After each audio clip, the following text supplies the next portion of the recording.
રાજકોટથી સમાચાર સ્થાનિક સ્વરાજની ચૂંટણી પહેલા પૂર્વ મુખ્યમંત્રી મેદાને પૂર્વ મુખ્યમંત્રી શંકરસિંહ વાઘેલા આંદોલન કરશે। રાજકોટ શહેરના અલગ અલગ વિસ્તારોમાં પોસ્ટર્સ લાગ્યા। 26 ફેબ્રુઆરીએ રેસકોર્સ મેદાનમાં જાહેર સભા યોજાશે। હોર્ડિંગમાં લખવામાં આવ્યું સબકા હોગા કર્જા માફ। કર્જા માફી માટે દેવા મુક્તિ માટે આંદોલન કરવાની પૂર્વ મુખ્યમંત્રીની તૈયારી।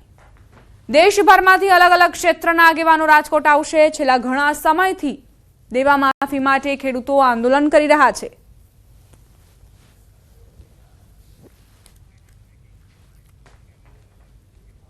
જિલ્લા તાલુકા પંચાયતની ચૂંટણીને હવે થોડા જ મહિના બાકી છે, તેથી તમામ પાર્ટીઓ પોતાના પ્રચાર પ્રસારમાં વ્યસ્ત જોવા મળી રહી છે। ભારતીય જનતા પાર્ટીના કાર્યકરો સાથે મીટિંગ હતી અને સભાનું આયોજન કરાયું હતું, જેમાં ભાજપના નેતાઓએ કોંગ્રેસ અને આમ આદમી પાર્ટી પર આકરા પ્રહાર કર્યા। સાથે સાથે જે સોશિયલ મીડિયામાં સાંસદ મનસુખ વસાવા વિરુદ્ધ અભદ્ર ટિપ્પણીઓ વિશે પણ ભાજપ નેતાઓએ આકરા પ્રહાર કર્યા। જિલ્લા પ્રમુખે કહ્યું કે આપણી પાર્ટીમાં સંસ્કાર છે, મર્યાદામાં રહીએ છીએ, શાંત છીએ, પણ સમય આવશે ત્યારે જવાબ આપીશું। સ્થાનિક સ્વરાજની ચૂંટણીમાં પીળા પટ્ટાવાળાઓના ખાતા નહીં ખુલે।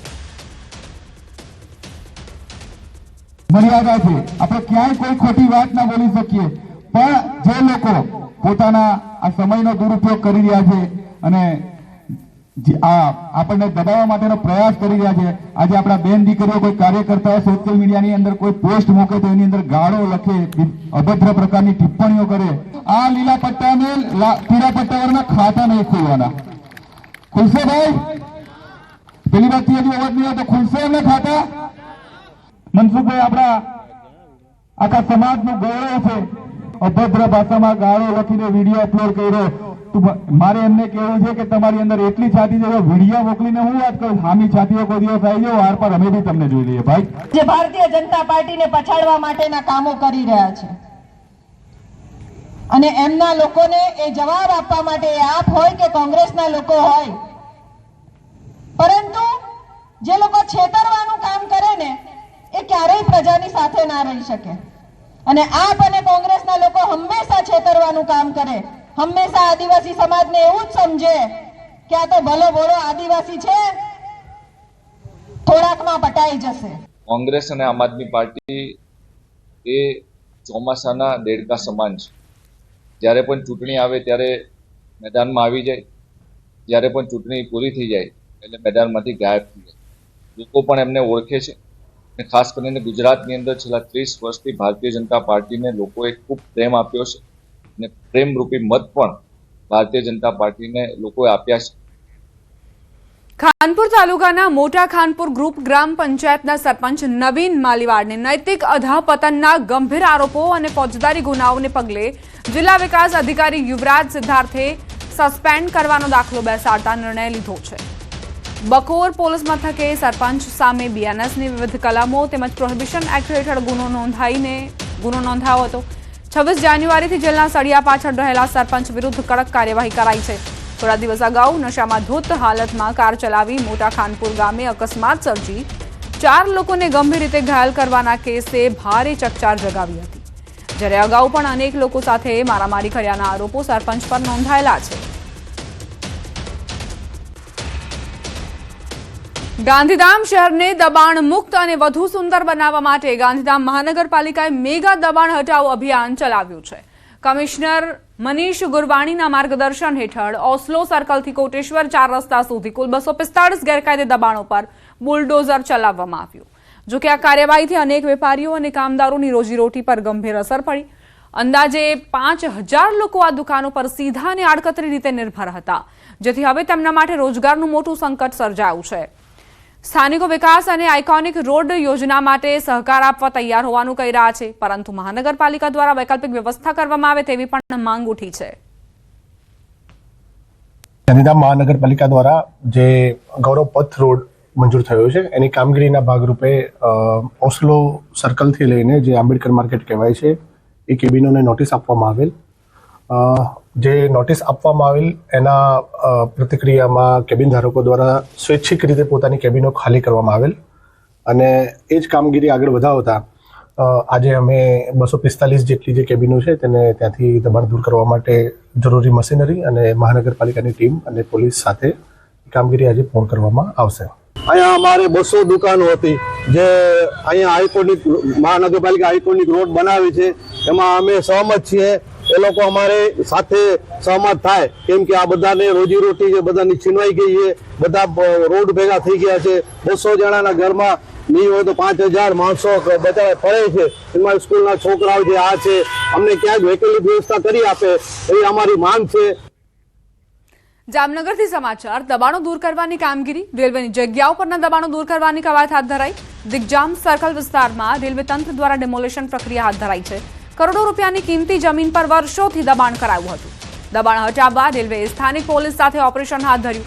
ડીવાયએસપી, એએસપી સહિતના ઉચ્ચ પોલીસ અધિકારી સહિત 300થી વધુ સુરક્ષાકર્મીઓ તૈનાત કરાયા છે. જેસીબી, ટ્રેક્ટર સહિતના સાધનો લઈને રેલવેની ટીમે ડેમોલેશન પ્રક્રિયા હાથ ધરી. सांझ सुधीमां तमाम दबाण दूर करवा कवायत तेज कराई है.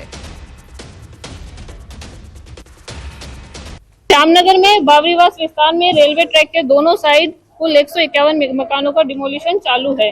इसमें रेलवे अथॉरिटीज, डिस्ट्रिक्ट एडमिनिस्ट्रेशन सभी के संकलन से ये डिमोलिशन चल रहा है. कुल 300 के आसपास पुलिस, 20 पुलिस अधिकारी शामिल है. વડોદરાથી સમાચાર. દારૂની હેરાફેરીની નવી તરકીબ. કારમાં 3 ટાંકી બનાવી 3 નળ લગાવ્યા. ટાંકી દૂરથી ખીચોખીચ ભરી નશાનો કારોબાર ચાલતો હતો. બુટલેગરે કારની બ્રેક લાઇટ, ટાયર પાસે ટાંકીના વાલ્વ લગાવ્યા. નળ ચાલુ કરતા જ ટાંકીમાંથી નીકળતો હતો વિદેશી દારૂ. ટાંકીમાંથી લૂઝ દારૂ કાઢી બોટલમાં ભરીને છૂટક વેચાણ કરાતું હતું. પોલીસે તરસાલીમાંથી 3 લાખ ઉપરાંતનો લૂઝ દારૂ જપ્ત કર્યો. અમિત મણીલાલ સોલંકીની ધરપકડ કરાઈ. આરોપી ગોવાથી દારૂ લાવી વડોદરામાં તેનું વેચાણ કરતો હતો.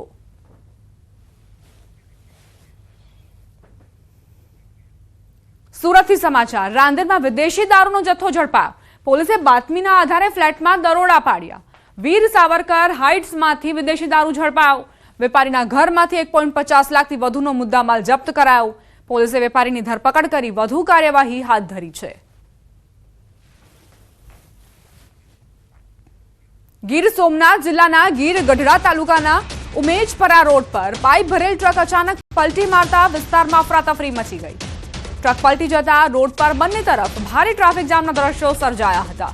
આ માર્ગ પર આવેલા જર્જરિત પુલ બાબતે અગાઉ પણ ગ્રામજનોએ તંત્ર સમક્ષ અનેક રજૂઆતો કરી હોવા છતાં કોઈ નક્કર કાર્યવાહી ન થતા લોકોમાં રોષ જોવા મળ્યો અને તંત્ર કોઈ મોટી દુર્ઘટનાની રાહ જોઈ બેઠું હોય તેમ લાગી રહ્યું છે. સદનસીબે આ ઘટનામાં કોઈ જાનહાનિ નથી થઈ. જ્યારે પોલીસે સમયસર પહોંચી ટ્રક ચાલકને સહી સલામત બહાર કાઢી વધુ કાર્યવાહી હાથ ધરી છે.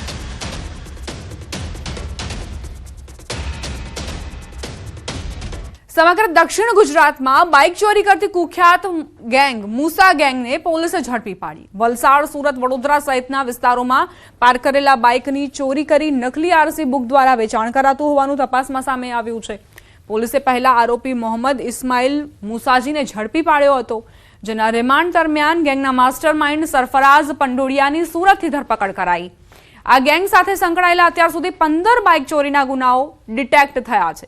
જ્યારે નકલી આરસી બુક બનાવનાર અજય રાણા હજુ પણ ફરાર છે. પોલીસે રિમાન્ડ દરમિયાન વધુ ખુલાસાની શક્યતા વ્યક્ત કરી છે.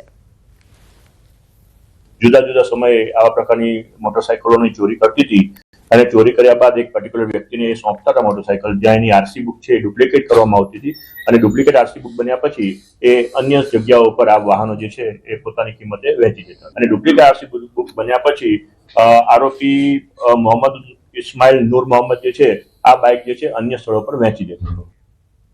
દેવભૂમિ દ્વારકાના ગોમતી ઘાટ પર વિદેશી પક્ષીઓનું આગમન થયું છે. યુરોપ, સાયબેરિયા, કઝાકિસ્તાન, ચીન જેવા ઠંડા પ્રદેશોમાંથી હજારો કિલોમીટરનું અંતર કાપીને આવતા સીગલ પક્ષીઓ આ વખતે રેકોર્ડ બ્રેક સંખ્યામાં ઉતરી આવ્યા છે. ગોમતી ઘાટ અને સંગમ નારાયણ મંદિર પાસે પક્ષીઓના ટોળા આકાશમાં કલરવ કરતા જોવા મળ્યા, જે પ્રવાસીઓ માટે આકર્ષણનું કેન્દ્ર બન્યા. શિયાળાની ગુલાબી ઠંડીમાં જ્યારે ગોમતી ઘાટ પર હજારોની સંખ્યામાં સીગલ પક્ષીઓના કલરવથી પ્રવાસીઓને